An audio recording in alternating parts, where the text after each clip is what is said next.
Welcome to Insights in Sound, where we talk to the people behind the scenes, behind the technology, and behind the music.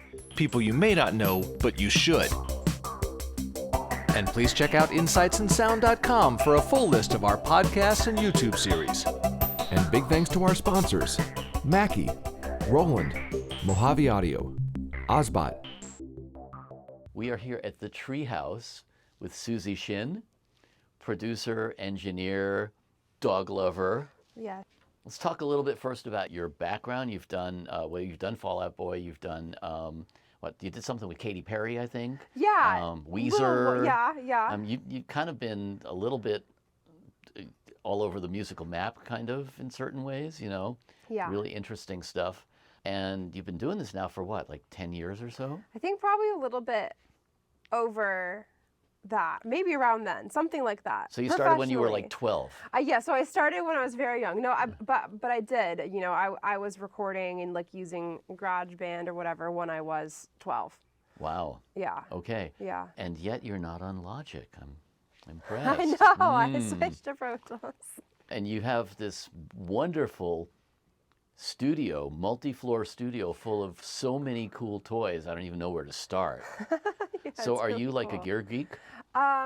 I don't think I'm like a total gear geek. I just like cool creative sounds, and I just like the good stuff. Like give me like the thing that we know is great, and then I don't need 500 other things that are similar. Like in the technical aspects, I don't get like super detailed and gear freaked out on that, but like this preamp, I love it. It's amazing. This compressor for the vocal, yes, that's the good one. Give me that. I mean, obviously that's all subjective, so it's good. It's what's good for Good to you, for the me. song, Yeah, for this absolutely. particular thing. Absolutely. Yeah. No, I totally get that. I mean, I'm, as I was saying earlier, I'm a gear freak. Yep. But I'm a gear freak only for the stuff that I like, and I don't really care how it works.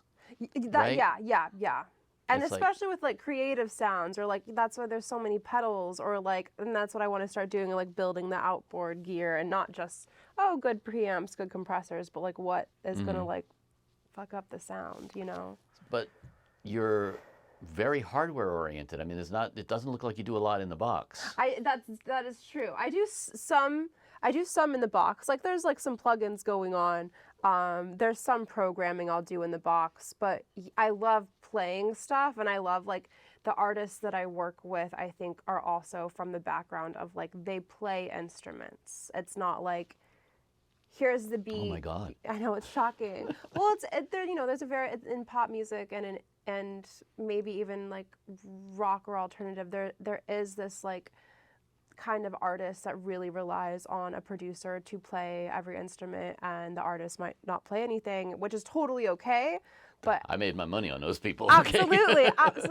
And then, but I just do find myself more often than not, with artists who play or artists who like to get their hands on stuff. Which is great. It's so fun. And then you just let them go, and absolutely. Yeah. So tell me about that, because one of the things that I have seen with a lot of the stuff that I was listening to some of your work and stuff like that, there seemed to be a lot of happy accidents.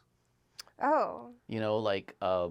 Did you really mean to put that in there, or did it just kind of happen? Those kind of like organic things that unfold. Absolutely. You're really into that? I am. I'm all about like the imperfection of art, and it not to make something sound bad or wrong, but like what's natural and like what's like human, and like yes, the small mistake, that's cool, the creaking of the chair, or this I don't know. Yeah, I love that. I like stuff like, for example, sometimes you play back a sample of something, and maybe it's completely in the wrong timing or the wrong key, but somehow it works. Yes. And you're like, I actually, it's really funny. I was telling somebody about this the other day. I had a conversation with Prince's old keyboard player, Morris Hayes. And Morris said, he was tracking this one thing, and he hit a wrong note on the lick, and he goes, let me fix that. And Prince was like, fix what? Said, no, man. And he said not only did he leave it, but he built a horn part around it. Very cool. Right? And Very I love cool. stuff like that, where it's like, this is the unintentional stuff that really makes the song in a way. Absolutely. Yeah. When it's too perfect, it starts to sound like, I think, clinical. Yeah. which is to me. 90% of the music that's out there right now. Sure, sadly, sure, you know. absolutely.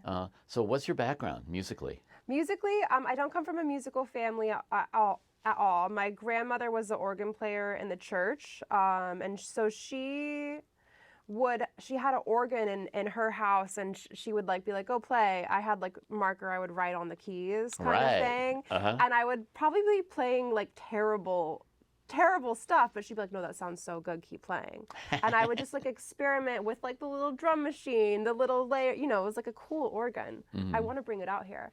We still have it. Oh, one of those like automatic play along kind of things where it does the little rhythm machine You could thing? have the rhythm machine go, you could change the sound of the organ. It has a get fill chords. button? Yeah. Oh, I love that. Yeah, So that's like the very earliest like musical background. My grandpa played fiddle, not violin, fiddle. Okay. But my mom couldn't tell you like a song by the Beach Boys or like the Beatles. She'd be like, can you play the one that goes da na na na na?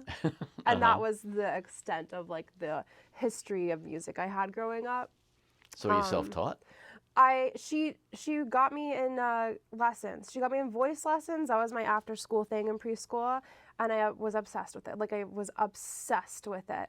And then I took guitar lessons in 3rd grade. I hated it that my guitar teacher had the long fingernails, and I thought that was so scary. It was like, and so what? A year later, I think this is so fascinating. This old 80-year-old man, like cowboy with a fishing tackle box, shows up at my doorstep at my house, and he's like, hey, I'm here to give Jimmy or someone a guitar lesson. And she's like, well, I don't know whose kid that is, but my daughter has a guitar upstairs. She's going to start here. You can give her the lesson.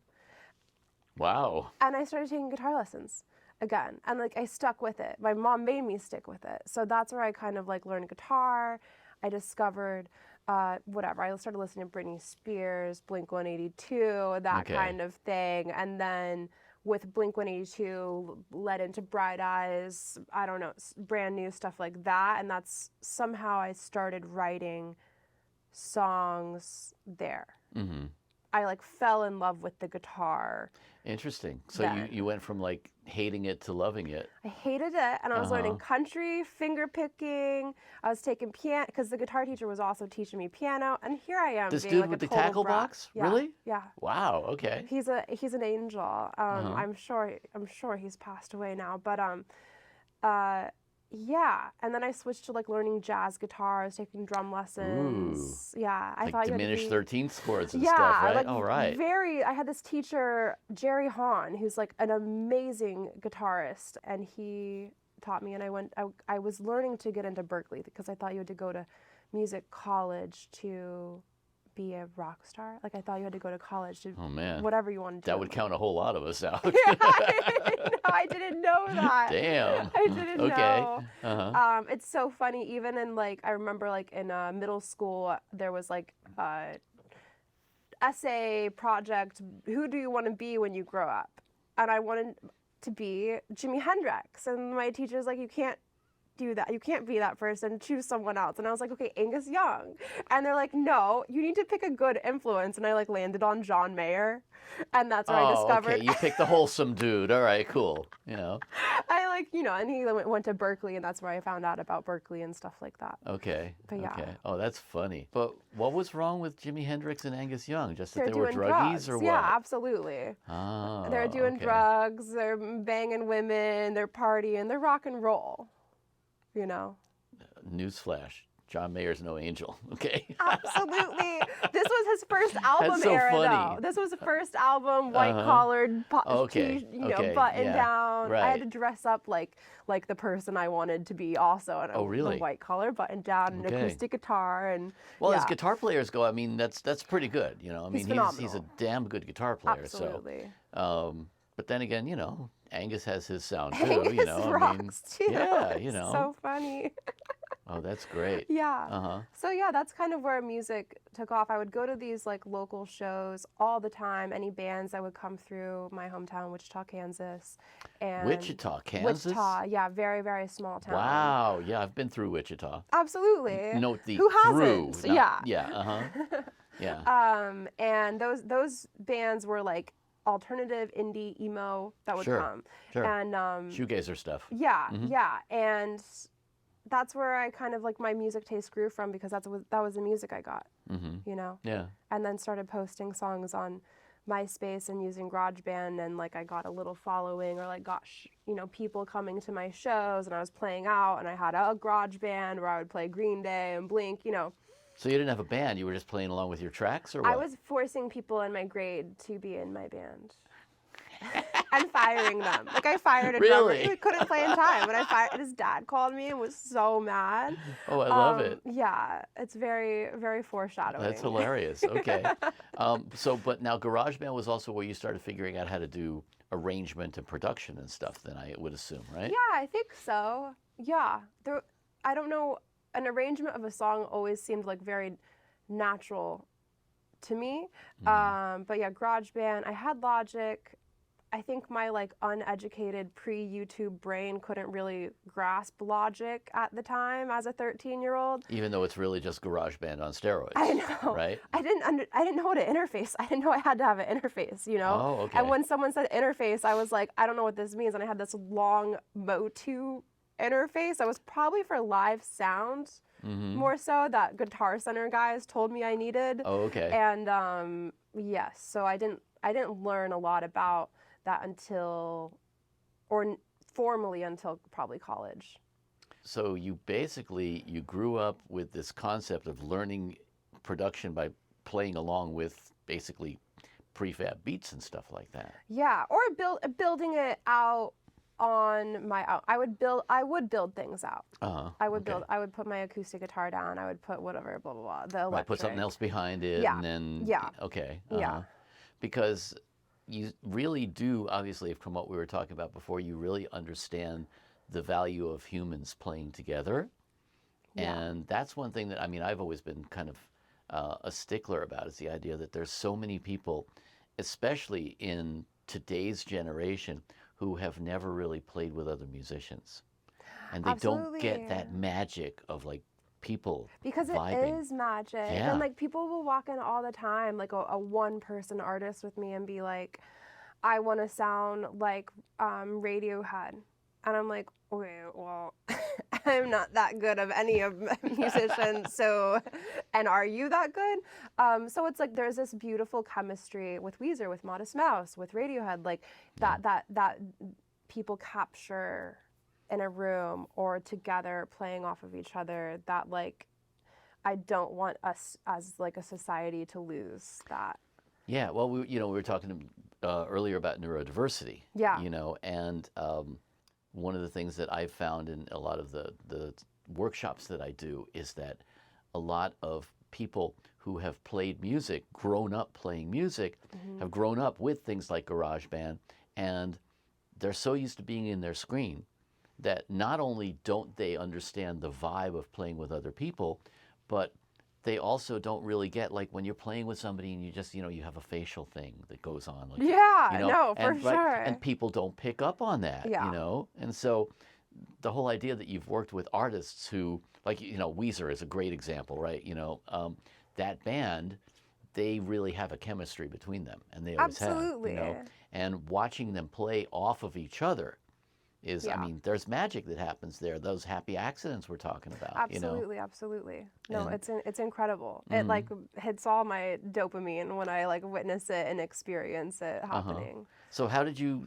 Was there like an aha moment for you, where you went from like, oh, I'm playing with loops, to, oh wow, this is what it's like playing with other people? Or, how did you transition from one to the other? Did it just kind of gradually happen for you? I think it kind of gradually happened. I don't know if I was ever playing like so much as with loops. I think there was maybe some GarageBand loops that they had in stock, but like more of like that acoustic singer-songwriter thing to like, the few garage bands I had, it was really, really fun. I was very controlling of the firing people and stuff. Sure, yeah, okay. Of those situations, because it needed to be like what I wanted it to be.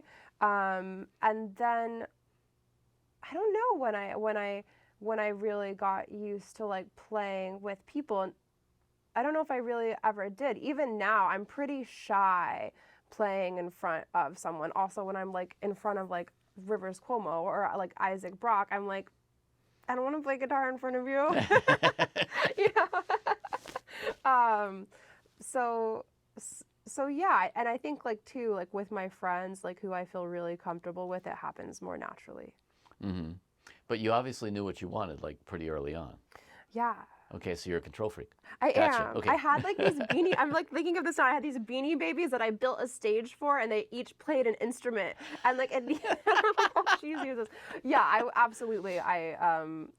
In a good way, I think, and I've like really been able to like be mature and like kind with it now. But like, yeah, I have my ways, or I have like what certain things of what I want.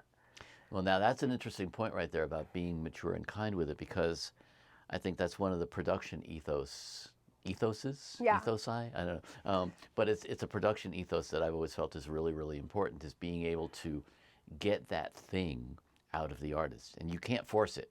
Yeah. You know, there are some producers who do, and you can crack the whip. Definitely, you can.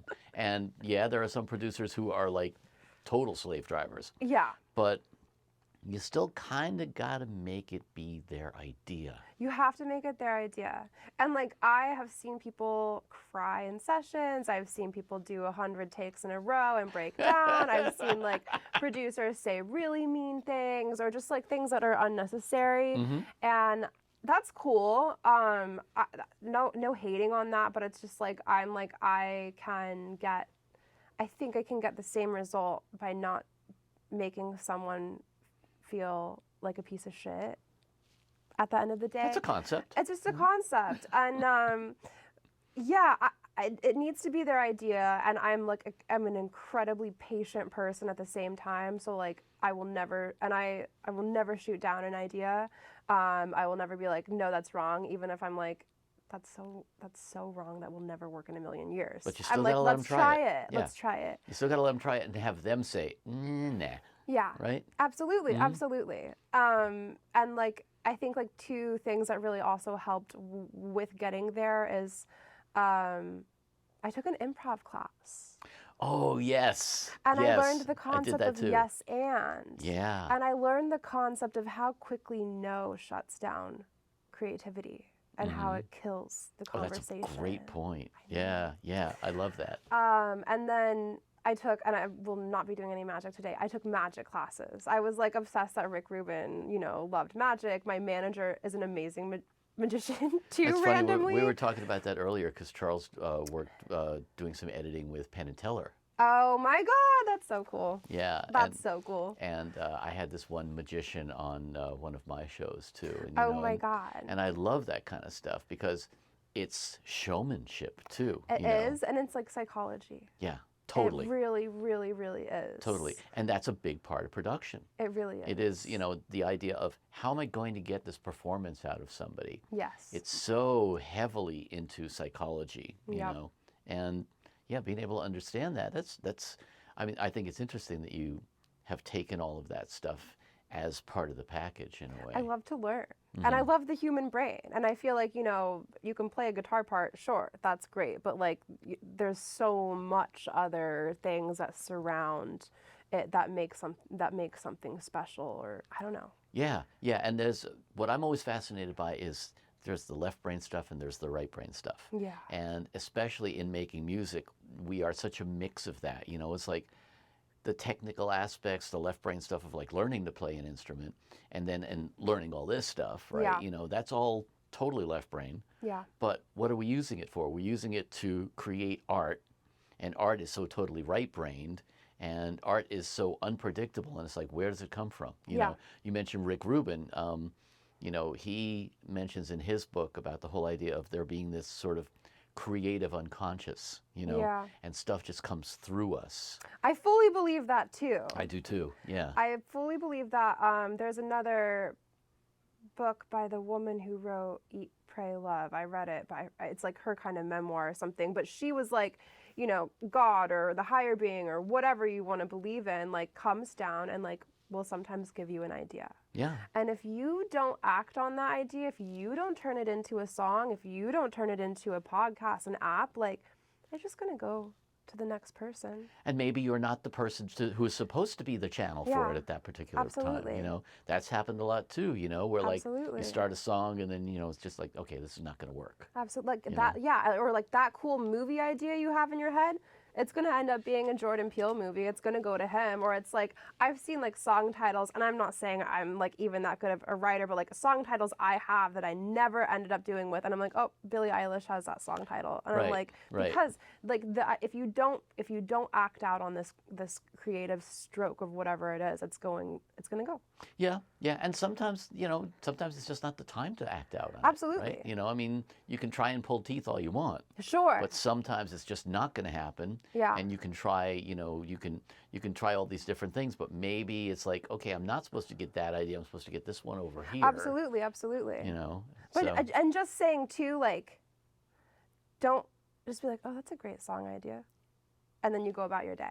Yeah. If that's a great song idea, I don't know. Damn it, do something. Do something about it. Yeah. I'll just notice that like there's so many amazing songs that like someone woke up in the middle of the night and sang, but they like sang it into the voice memo, or like they were like in the shower and came up with this in driving. I've wrote some of my favorite songs for sessions like as I was driving, and I just turned on the voice. Oh yeah, I mean, I used to carry a little voice recorder, and I'd be driving along, and then like, you know, days later, I'd listen to something. It would be me going like, doop, doop, doop, doop, doop, you know, something really stupid. Yeah, you no know? one can ever hear it. Right, like, you exactly, need to, like, exactly. But it's like, okay, maybe I should try something with that. You know? Absolutely. There's that thing with like the alpha waves, where you're like you're driving, you're in the shower, you're surfing, you're whatever, where it's like, okay, that's where something might come down. Well, and that's, you know, that is an interesting concept that I've heard from a lot of people, is the idea that when we're creating subconsciously, and that this is all basically, it's the documentation of that, right? It's like, okay, the idea's been swimming around back here somewhere for a long, long time, and then, okay, now it's time for me to actually put it down, you know, and create something with it. That's just the documentation process, so to speak. Absolutely, you know? absolutely it is. Yeah. That's very cool. That's interesting. Yeah. So I want to talk a little bit about your career path, because it's obviously been sort of a little bit, shall we say, circuitous? I don't even know what that word means.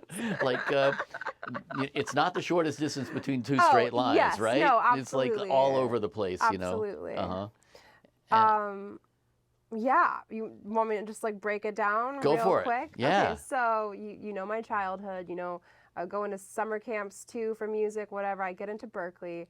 I was like kind of like using a lot of like drugs. I didn't have a good influence around people in high school. Oh my God. And I was like, I'm going to die if I stay in Kansas. I will end up dead. And like, so sad, like one of my best friends from high school overdosed and died. Wow. Like it's what happens in small towns. So I graduated high school a year early. I got into Berkeley. I started Berkeley in the summer, the day after high school graduation.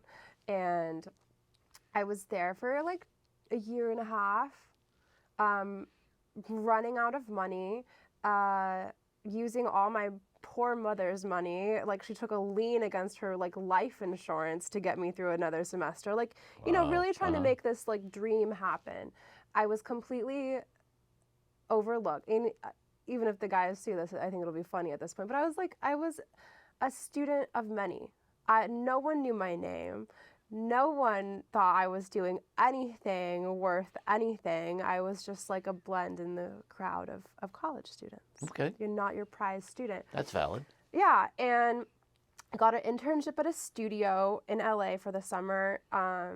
So I went, and at the end of the internship, they were like, you can go spend $150,000 more dollars and like end up back here like cleaning our toilets in 2 years, or you can just stay and like maybe you'll start getting paid in like 6 months or a year. And I was like, okay, cool. I'm like too broke to fly back to Boston anyway. I'll just stay. The weather's better here anyway. Exactly. I did. I loved Yeah. the weather, and I didn't know anyone. I couldn't really go anywhere. I had a little bachelor sublet in WeHo, Uh-huh. and That seems to be the town everybody lands that's in where you here. have to live. I It's know, like right? West Hollywood. Yeah, you know. yeah. Mhm. It sounds so LA, Right. and And it's rent controlled. And it was rent controlled. Like looking back now, the That's rent why was I very landed cheap. there. You know, Yeah. It's like, oh, cheap apartment. Okay. And it's central location too. Yep. So I was there. It was a very like interesting studio place. Like I did learn a lot, and more so probably than in college. Like I learned how to melodize. What studio was it? I won't name it because Okay. I don't. But Okay. it was like I wouldn't recommend it. Okay. And But it was a commercial studio as opposed to a private one? No, or? it was a private one that Okay. could be rented to, and like it was in someone's house, Gotcha. like Okay. that kind of thing. And the studio would be made like very cheap and affordable if you were very, very legit. And long story goes, I met who would become my publisher. At the time, he was a producer. He was renting the studio to work with a band, and he was like, "What are you doing here? This is so." God, you and I, we have a lot of parallels. I came through a lot of the same stuff. Absolutely, Yeah, because that's yeah. kind of like a way. That's It kind is. of a way. Yeah. And that's what Berkeley had taught me too. Was like you have to like go be that. If you want to be a producer, you need to go engineer. Yeah. Like you Yeah. you will be and someone will call you. And you also need to network. Yes. You know, to just know how to be a good hang. That's all. And like Yeah. the word like network, I always got scared of Oh, I because hate I it. think a lot of people at Berkeley will like give you their card or be like, let's collab. And I'm like, Mm-hmm. oh my God, no, I don't want to collab. Like I just want to hang. I just want to like, you want to ask me Right. to come do a session. You want to write for this thing. You want to like have me engineer. That's one thing. Or like go get lunch or go to Well, the bar. You know, what I hate is, the word network used to be a noun. I don't know when it became a verb. It did right? become a verb, didn't it? That's Yeah. really funny. Mhm. But it's like just the whole idea of really understanding how to be a good hang, how to be good Yeah. with other people. I think it is important. I think that's like the number one thing almost like next to like are you talented. Right. Like if you are talented in a bad hang, you're not going to get any work. If you're talented in a good hang, like it's all good. Yeah, yeah. But yeah, so he was a publisher 6 months after I met him, and he was like, what's that girl at that studio doing? And he signed me to a publishing Girl, deal. why are you here? Right? Yep. Uh-huh. Yeah, for sure. Yep. And then I was doing like the classic LA 5 sessions a week, writing, blah, blah, blah. I started to... Only 5? Yeah, 5, 7, whatever, in my bedroom on like Right. a desk I built from Home Depot kind of thing. And then Oh, you went to Home Depot? I like didn't have money to buy a desk. Dude, I got a used IKEA one, I okay? should have. I needed a big desk for all my stuff, my M box, Yep. and my one preamp that my publisher built for me. I was always so jealous of these people that had like real studio furniture. I know. Because I was like, mine's called Mickey. You know, Yeah, like- no, absolutely. Or Bjorglöing or something like That's that, so funny. Yeah. So and then they realized I could engineer really well, and so I would get to like engineer a lot of the artists on the publishing company, like Nelly, like Diplo, Tony Kanal from No Doubt, like Brian Lee. I would engineer a lot. So a bunch of nobodies, yeah. Yeah, and it was teaching me to learn, and I was getting paid to like be in a room that I wouldn't have gotten in as a producer or as a writer on my own. Yeah. And then, long story short, I'm doing that forever. It's like, I don't know what's happening. And then Evan, my publisher, becomes a manager, kind of head in A&R over at Crush Management. And he introduces me to this guy, Jake Sinclair, at a Halloween party. And like I DJ'd. I took the iPod and I was like DJing the music. I don't know. And Jake was like, your music taste is so cool. And I was like, oh my God. Whatever. I didn't even want to go to the Halloween party. I was just going out because I said I would go out. And we hit it off. Those are the ones that always work. It's like, I don't want to go out. Oh, baby. Some things yeah. that I've said no to, Yeah. I regret. I'm like, why didn't I just freaking show up at that thing? Uh-huh. But yeah, and then I hit it off with Jake. A couple months later, he breaks his arm and he needs help in the studio. It's Weezer and his 5 Seconds of Summer, 2 days that week. And we like started this like really cool relationship of where I would engineer all these records that he was producing. Was Butch Walker's engineer, and he had just had a hit with 5 Seconds of Summer on his own, and he had his own studio in Echo Park above Vintage King, and like we like so began this like beautiful process of making a handful of really cool albums together. And he knew I didn't want to be an engineer. He knew I wanted to be producing. He knew I wanted to be writing. And he was always incredibly kind and thoughtful of that. So he's like, here, you go do ad pro on this. Here, you try this. Like you can, I don't want to do this session. You do this session, you know? And that's a long story. It led to me working with Weezer for several albums as engineer, then vocal producer, then blah, blah, and then they were like looking for their next producer for this album called Van Weezer, and they were like, should we go to like one of the old school dudes like we always do? What if we tried this girl that knows us, that we've been working with for 5 albums now? And so I got asked to do that, and I remember specifically too, like a week or two before I got asked, I was at the Grammys, and I had like worked on 3 albums in the Rock Album of the Year category, and one was I wrote a song with Ghost. I helped him finish writing a song, and like Rivers loves Ghost, and he was like, you worked on that? And I was like, yeah. Oh, I love it. Yeah. I love it. So that was also the association with Michael Beinhorn was through Weezer. So on, I think it was that album, I really can't remember. I think it was Van Weezer. Michael Beinhorn was our like, I don't know what to call him, consultant, guidance. Yeah. Like he does these like, he gives like This production remote production evaluation. Yeah. Yeah. And we'll like give updates on every revision of the song. Yeah. I Michael's wanna say been it doing was that that for a album. while. Yeah, it was really cool. Yeah. I like look back at He's the really emails. good at it. I Yeah. congratulated him when the album finally came out because it got delayed because of COVID, and he goes, "What album are you talking about?" And I was like, "Oh my god, I don't know. What am I talking about?" But yeah, so that's where that relationship began and like kind of led to where all of this is now. It's been a really interesting path. A lot of saying yes to stuff. Saying yes. One time I said no. I think about this time all the time. I said no to going to engineer, and they were going to offer me publishing on this Brian Lee, Ali Tamposi, Lou Bell song. They were working with Kygo, and the song ended up being this. It's called "It Ain't Me" by Selena Gomez and Kygo. It was a freaking massive song. Gee. And I said no because they texted me at 11 p.m. and I didn't want to go, and I was doing all this other stuff, and I was working with Jake, and like, I don't know. And I think I like have the screenshots of like that text, and I'll like look at it sometimes and be like, what? It could have all been different. Maybe not. Well, maybe it could have been they would have written a different song, a not good song, you know. And you know, there's all these different paths that we could go on, you know. It's very true. Yeah. But I always say like, say yes. Just like say yes. Yeah. I mean, I think that's one of the biggest, most important things right there, because, you know, a lot of times we're afraid to say yes for something because we don't think we know every how. time I said yes, I would be so terrified. I'd be like, oh my God, I have to go. I'm going to go to this session at 11 p.m. and like Katy Perry is going to come. Is she not going to come? I hope she doesn't show up. I hope she just cancels, you know? And then I'm like always thankful and like lucky for it. And it's amazing, but your brain wants to say, no. Your brain wants to keep you safe. So like all that new stuff, like you're like, no. You're not ready. Don't do that. Don't do that. You know? Well, that's funny because you will be on the panel that we're doing at the AES show. And what am I calling that panel? Feel the fear and say yes anyway. Absolutely. Right? Absolutely. Which has been the story of, you know, not only my career, your career, but so many people's careers, you know?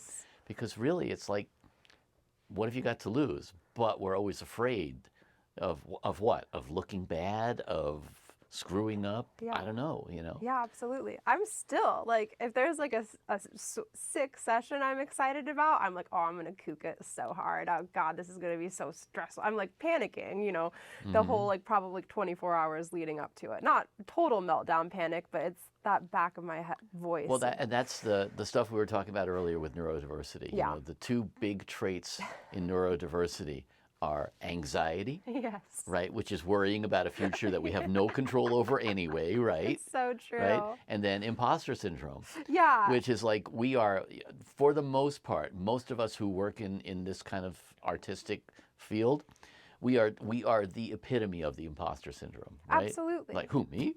I know. You know? It's very true. Oh, girlfriend, I'm the textbook case of that. You know, seriously, I mean, I totally get that. Same. Yeah.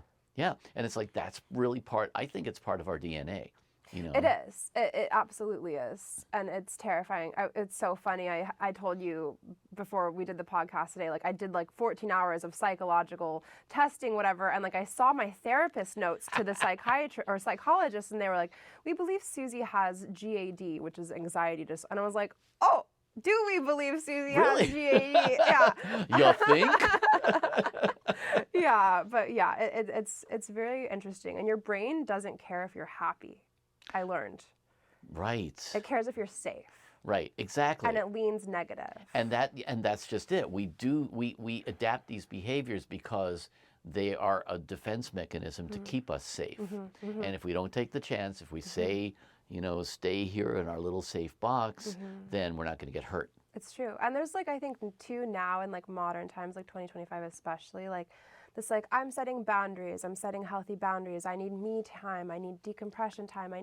Yes, but I think it's also like preventing a lot of people from like having community and like developing meaningful relationships and deep relationships, and which could be with an artist, which could be forming a band, because it's like you want to be so isolated with your little phone scrolling away. Yeah. Scrolling life away. Well, and that's the thing is, you know, and I was telling you earlier about these workshops that I do. Same thing, you know, a lot of people, we're so deep in those screens that we lose touch. We don't understand like facial expressions. We don't understand nuance, you know. There's this connection that happens just in facial expressions, in those nuances, you know. Absolutely. And same thing with, you know, when you talk about musicians playing together. Absolutely. You know, this is stuff that if you have come up in, you know, working on the screen all the time. Yeah. And if you have come up with talking to people this way all the time with your thumbs, you know, that somebody says something, you don't necessarily catch the nuance of the tone of voice. Yes. Or something oh like my that. God. Tone of voice is always misinterpreted. Yeah, exactly. Absolutely. And I think it's so important to be able to, you know, get out there and do these kind of human interchanges. Yeah. Because you know, all of a sudden you read people completely differently.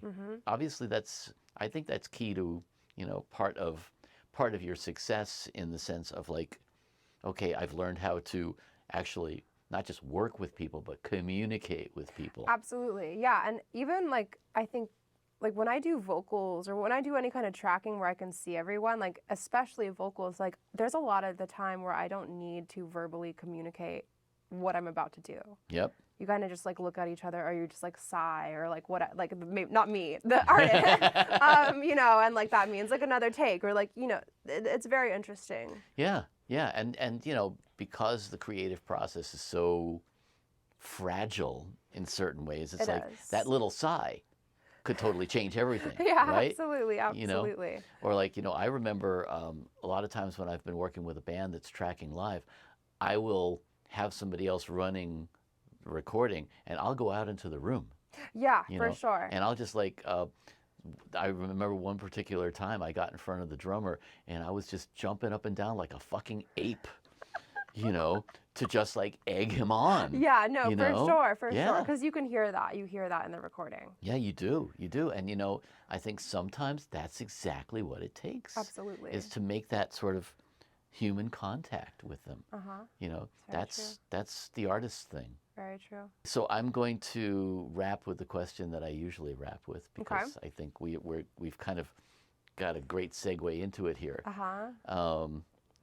You have now kind of reached a certain point in your work, and you've had all these experiences. What do you tell 15-year-old you now? Oh my gosh. What do I tell me? I would say, hey, you want to do this, keep playing your guitar, and writing songs and just be you, and also skip college and just move to LA and go hunt down Max Martin or Rick Rubin or whoever you want to learn from and get into that room. Because if I had been told that, I would have just not stopped until I found one of those great producers and be like, can I intern? I'll do it for free. I'll just be, let me whatever, you know. But there's dozens of people who want to do that. Now, You still have to do the work. Absolutely.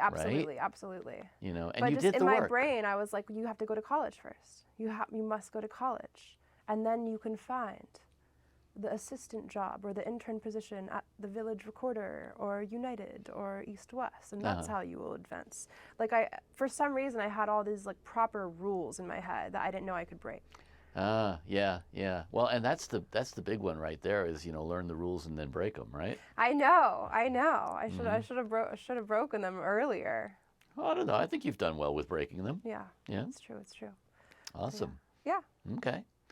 Well, Suzy Shinn, thank you so much for being my guest. Thank you so much, Daniel. It's been been a pleasure. awesome. Thank Absolutely. you. Thanks for having me. Hey, I'm Daniel Keller. Don't forget to hit the subscribe button and join us each week for Insights in Sound.